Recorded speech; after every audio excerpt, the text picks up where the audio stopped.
Danny, I'm looking at the messages saying almost all the messages in front of me at the moment, and there are hundreds upon hundreds. United fans saying it's not worked out, it is not working out, but crucially, it's not going to work out. They've made their minds up. Yeah, I think sometimes you have to just accept your level. You give it a go, you do your best. A bit like when you play, I was talking to you earlier, when you play, you try and be the best player in the world, you try and be the best in your position, and you reach the level you get to, and then you kind of work out where you are, and you know what your strengths and weaknesses are. And you have good games along the way, like Ollie's had some good games where he's set up a tactical plan and beat Man City a couple of times, and they've had some moments, PSG to Simon, but ultimately, week in, week out, he can't compete with the managers he's up against. It's a bit like me playing against Gerrard and Vieira every week. I'll give it my best. I will. I'll try, and on the odd day, I'll get the better of them. On the odd day, but more often than not, they're going to dominate me because they're better. Now, but it's not fair on him either. He's been put in a position. Everyone that's put him in this position, everyone that keeps him in that position, whether it's pundits or the executive vice chairman or the owners, they're culpable. Because they're putting somebody in a position that cannot do the job. And if you dig deep and really distill it down with these people, whether it's Neville, whether it's Ferdinand, whether it's Ed Woodward, whether it's Richard Arnold, whether it's the Glazers, and ask them to put their house on it and say, right, put yourself in the game now, properly in the game. Would you bet your entire house on this guy being able to achieve what's needed? And they'd all backpedal if they're focused in that respect, because everybody knows that it takes a certain type of chops to be able to operate at the highest level. He's nowhere near close. He's close to maintaining a decent atmosphere in the club. He's actually not even close to that anymore, because it's going to go on the turn now. And what's going to happen to him, unfortunately, is, like I said earlier on, it's going to be a death of a thousand cuts.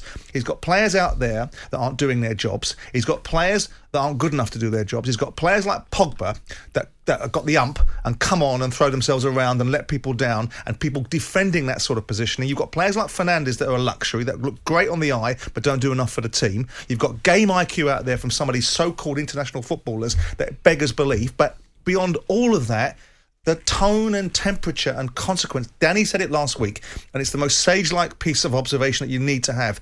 These players don't think there's a consequence to the decisions that they're making or the performances they're putting in. And without that edge, without that jeopardy, without that consequence, you do not have an elite football team. Paul Thomason wants me to ask you before we go any further. Paul, good morning to you. Jim, put it to Simon. Is the best thing now for Ole to walk away?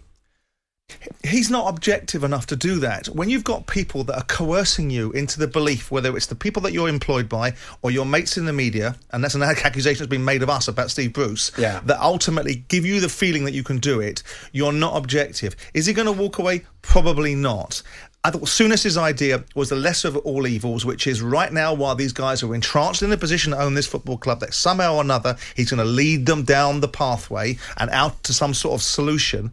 Maybe a top-level coach to help him find some sort of solution and damage limitate, because really and truly, United are a mile off. You're going to see how they level themselves against Tottenham, and then you're going to see them again get schooled by Man City. A lot of people are saying, is it the same thing that happened to Lampard at Chelsea? Was the job too big for him too early?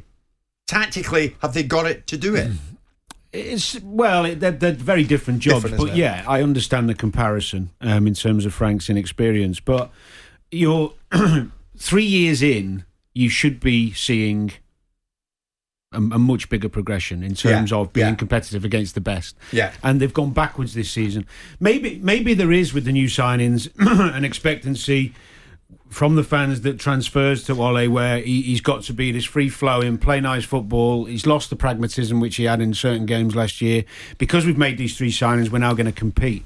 But that's not the way it works. You compete by being... Liverpool showed how a well-oiled machine works yesterday, with 3 or 4 of their normal players not even in the team. And that's good coaching. Yeah. United just go out and play.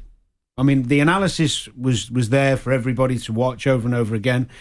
You can't, doesn't matter how good your players are, you can't go out and play that way and expect to win football matches. So a change is needed. I think what Simon just said about the coach, I don't see how that's going to work, because even though it seems like a reasonable idea. It's not the ideal solution. It's going to be so undermining for him. And actually, if they get a few good results when a new coach comes in, they're just going to, what are they going to say? Well, Gary Neville made the point. Yes, that's what happened to Middlesbrough. Venables going up to join Robson. Brian Robson. He didn't want that. Hold on a second. Bringing Terry Venables in, who was the England manager, who carries a bag of perception in front of him, is very different than bringing a very still skilled... undermines a guy who's there. But Venables wasn't a number 2. He's a manager. You don't bring in a manager beneath a manager. You bring in a coach beneath a manager.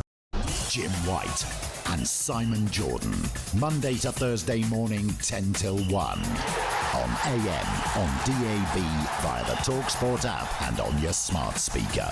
talkSPORT.